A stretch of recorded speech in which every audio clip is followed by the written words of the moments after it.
Introducing the Paddy Power World Darts Championships. Dimi, many congratulations on the win. A perfect start to your campaign. How would you reflect on that performance tonight?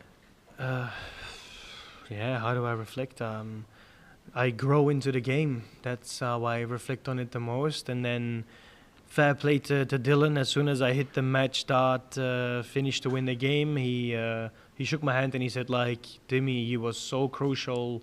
Every time when it mattered, every time when it was 2-2, you stepped up, you done the right things, you didn't really miss much. And I was like, Dylan, wow, mate, you being in the World Championship, obviously chasing your dreams, I said to him, like, wow, that's a lot of respect. And because I get a lot of respect from you right here, right now, turn around. And I just said, like, to the crowd, everybody, wow, what a guy, what a legend. Because not everybody would react like that. So once again, a lot of respect going out to Dylan Slevin, a nice guy, a nice kid, and he's one of them players. He's only young, so I think we're going to see a lot of him. We've seen a lot of big names exit the tournament tonight. Especially tonight, yeah. Did that sharpen your focus ahead of the game? Yeah, I've said it in the other interview before. They was asking me, like, oh, Dimitri van den Bergh, he was playing the last game of tonight, but you saw seed after seed after seed getting knocked out. How did it make you feel? And I said to them, like, well, first of all, you don't want to be part of that group, but second of all, I was saying, focus, because it's just not in a finger click that you're through to the next round. You just need to make sure that you're on point. You've got to do your job. And yeah, I can only say that whatever I've been doing the last month and a half, 2 months, it's beneficial in my favor, because yeah, I'm buzzing that I've grown into the game, which I was starting a bit nervous. But I'm already so much looking forward to the next game, and I will be back on the board tomorrow because the World Championship ain't over. It might be Christmas, but even on Christmas, the 24th and on 25th, I'll be on the board because I've still got a job to do and I've still got dreams to make through. And you mentioned the next game. It's going to be against Callan for a place in the last 16. What are you expecting from that game? Well, that's the thing, I don't know, because Callan is very unstable. He played an amazing first game, and I said to him, like, yo, Cal, where have you been all that time? Because I know him from a long time. Me and him was playing development tour, and he just said, Dimi, I needed to go to the toilets, and I just laughed. I was like, oh, come on, man, don't be an idiot, you know? And then today he played against a very strong opponent, and yeah, it wasn't going as easy as the first game, so I can't calculate what kind of a player he is, but I can say that we all know that the first game compared to the second game is very unstable. That is one of them things that will give me more confidence, because I know that I am a very stable player, even though that it wasn't the greatest of years on the floor tournaments in Europeans. Everybody knows that I was still a very good performer on the majors, so that's where I'll just keep pushing forward, and I've got my own dreams and my own goals to achieve. Thanks, Dimi. Well done. And you guys, thank you. Dimitri, congratulations on the result. In that bottom half of the draw now, it has been blown wide open. Do you feel there's a real opportunity for yourself now? Well, so before I was asked, was you watching what was going on with the seats? Yes, I was watching. It put me into a more focused position because I also know that all these seats going out are in my section. Normally, everybody was saying that MVG and Gary Anderson was going to bump into each other. I think, I'm not 100% sure, I think it will be the quarterfinals that we bump into each other, because my last 16 will be Dave Chisnell, unless he doesn't win his game. But don't tell me who he's playing tomorrow. I've got no idea. I only know that at the minute the highest seed, I think, is Dave Chisnell in my section in the last 16. I think he was 6th seed for this World Championship. At the minute, as an 11th seed, I am the highest seed in my section because Clemens is out. I'm into the next round. Chizzy still has to play, so he doesn't count into the next round yet. And then you've got Callan Rydz, who beat Martin Schindler. So 3 players have played in my section, and only me has been going through. So I know all of this, but I always push myself to be focused on what I need to do instead of, oh, what could happen. Because if you're thinking of what could happen, you're not really convinced of yourself. And my good thing is I grow into the game that I played. You're one of the players that has won a major this year. We've seen the trophy shared around. Have you been surprised this year how open a season it really has been? Of course I'm not surprised, because the players that won tournaments are players that have been shown how good they really are. Of course, they've got to get a bit of luck on their side. Like, for instance, let's go to Mike Tadeka. When he played his first round against Damon Hedda, Mike himself knew, like, oh, Damon, you know, he's a really good player. And his luck was that Damon didn't finish the 170 on the bull, and he then didn't finish the 25. But I am going to be sincere honest. Since Mike won against Damon, nobody could touch Mike. Mike was incredibly good.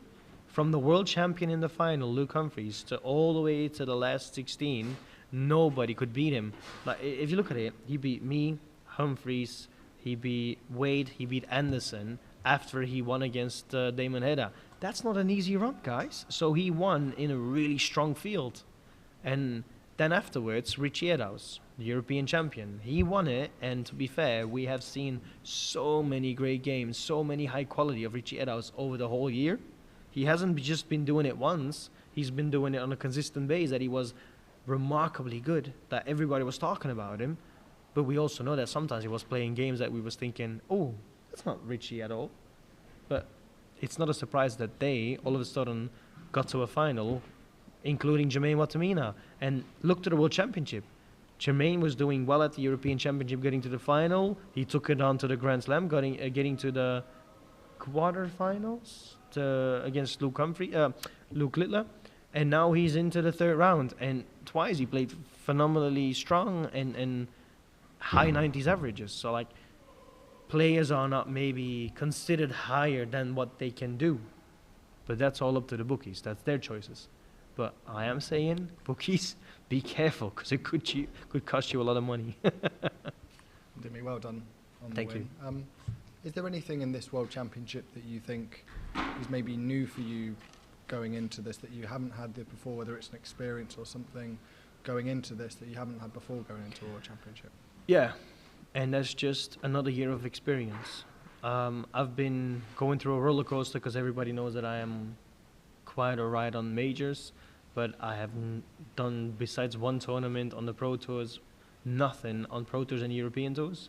So for me, once again, I've been going into a roller coaster. It wasn't going the way I wanted it, but for me, why am I doing today what maybe people don't expect?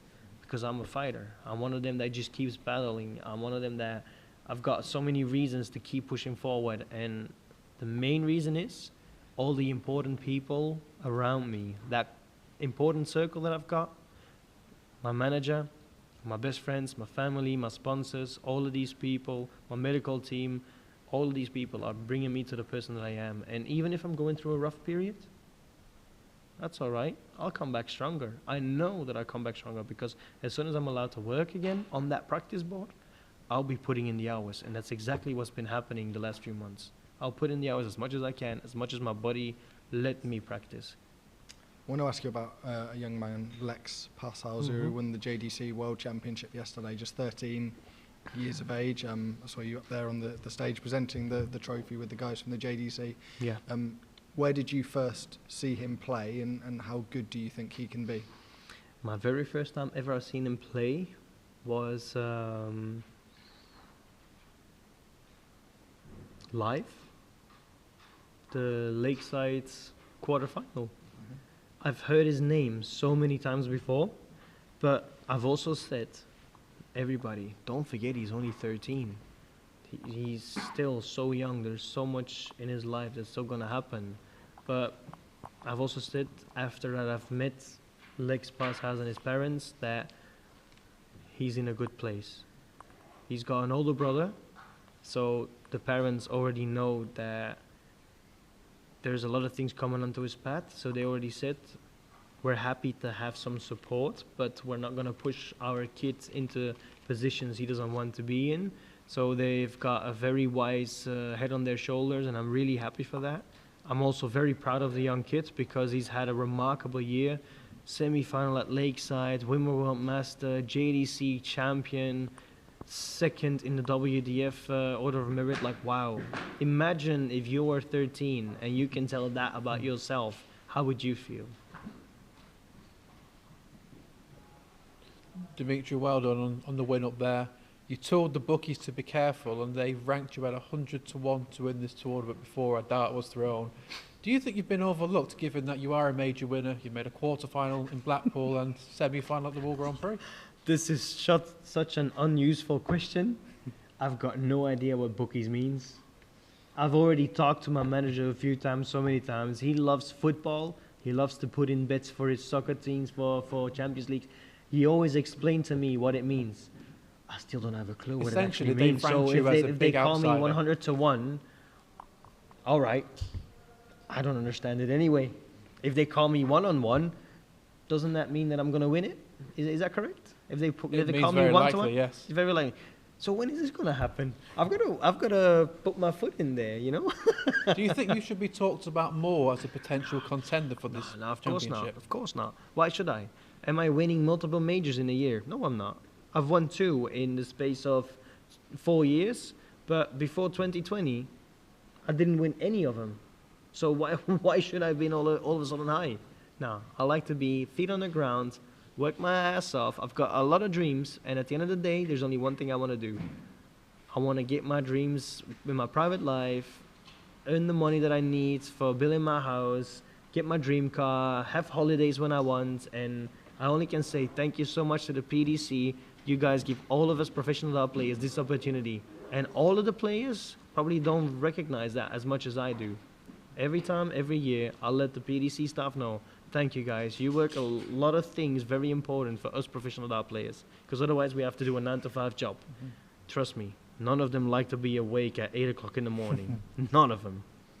It has been a good year on TV for you, and it could get better. It's been good as well for your teammate, Belgian teammate Mike de Decker, lifted his first major. Yeah.